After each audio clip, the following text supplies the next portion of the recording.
Let's just say if you've spent over 30 years as a professional hitman, you develop a keen sense for lethal intent lurking in the shadows. But this shooter was an amateur. They were actually using a visible laser sight. Angelo saved his pregnant daughter just before the shots rang out. At first, Maria thought it was just a fluke, never imagining it was a deliberate attempt on her life. But Angelo's next words completely shattered Maria's illusions of safety. He told her that the man responsible for his mother's death, Earl, had just been released from prison. He realized Earl's release coincided perfectly with the timing of the shooting. He remembered Earl hurling insults at him in court, swearing he'd make him pay for testifying against him. Taking the truth, Angelo went to the police station himself, demanding to observe Earl's interrogation. In the interrogation room, Earl was as arrogant as ever. When questioned about his whereabouts during the shooting, he claimed he was getting blackout drunk at a bar on 7th Street, even taunting the police, asking if they believed a man can never truly change. When the police informed him of the attempt on Maria's life, something flickered in Earl's expression. After a brief hesitation, he offered up a lid. He mentioned overhearing some guy bragging at another bar,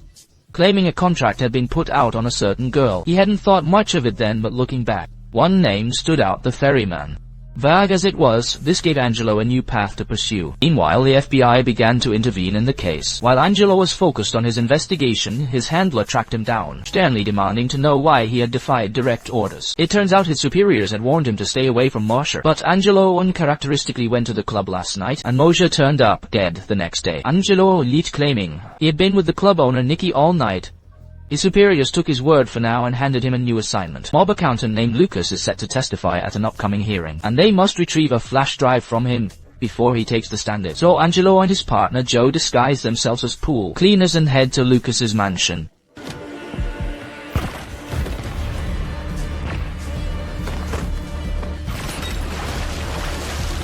After taking out the bodyguards, Lucas opens his safe and offers to pay them even more to buy them off, but without hesitation, Angelo shoots him dead on the spot, taking only the required flash drive and leaving a safe full of cash behind. Meanwhile, Joe stares at the safe, clearly having other ideas. Once the job is done, Angelo gets a call from his friend Dave on the force. Dave reveals that at the scene where his family was shot, only 4 bullets were found, even though witnesses heard 5 shots. This means 1 bullet was removed from the scene.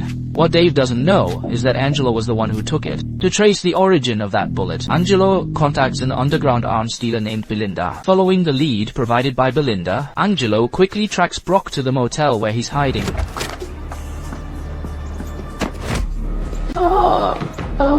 Angelo throws the man into the trunk and drives him out to the suburbs, intending to force the ferryman's identity out of him. Facing certain death, Bullock confesses that the ferryman is merely a middleman who assigns tasks, and he has never seen the man's face himself. The guy is like a ghost, seeing there's no more useful information. Angelo knocks him unconscious with a punch and cuts the ropes. He threw it directly into the river, but just as Angelo was about to head back, he suffered another lapse in focus. For a moment he completely forgot where he had parked his car.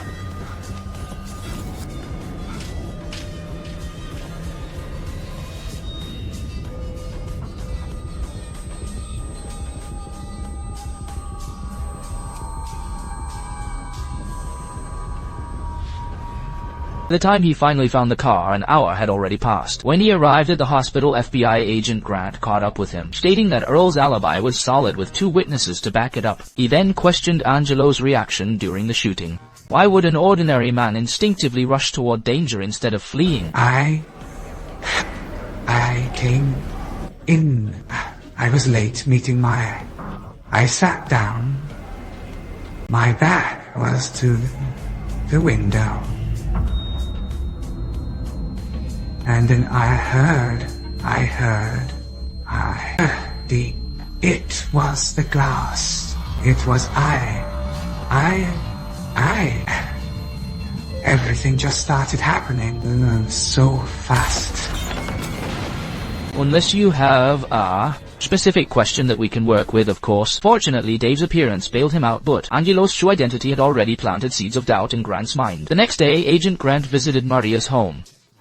He explained that since the bullets from the scene were linked to another interstate shooting, the case had been elevated to federal jurisdiction. During their conversation, Grant learned that Angelo was an Army Ranger during the Gulf War, which perfectly explained his extraordinary tactical instincts. Grant took the opportunity to warn Maria that she was still in danger, while trying to fish for more details about Angelo's work and private life. But Maria truly knew very little about her father's actual work, so Grant left his business card telling her to reach out if she noticed anything unusual. That evening, Angelo prepared a lavish dinner for his family. The family enjoys a rare moment of warmth and peace. However, After Angelo leaves, Jeff stumbles upon a coat that Angelo left behind, a custom-tailored suit by the luxury brand Fabroni. Its hefty price tag is a far cry from his supposed life as a copier salesman. Maria then notices a newspaper tucked in the pocket, with a man's face circled in red. Intrigued and suspicious, she searches for the man online, only to find he was murdered just this afternoon. The following morning, Maria confronts her father about the expensive suit. Angelo casually brushes it off with a lie, claiming a colleague in Tucson helped him get it at a discount. So Maria doesn't push further. The seeds of doubt have been sown. But after she leaves, Angelo reaches into his pocket, only to find the newspaper he had forgotten there. He is struck by a sudden sense of dread. He may soon have to face the FBI, the mysterious assassin guild, and old enemies all at once. More terrifyingly, his Alzheimer's symptoms are rapidly worsening. A far more dangerous storm is about to break.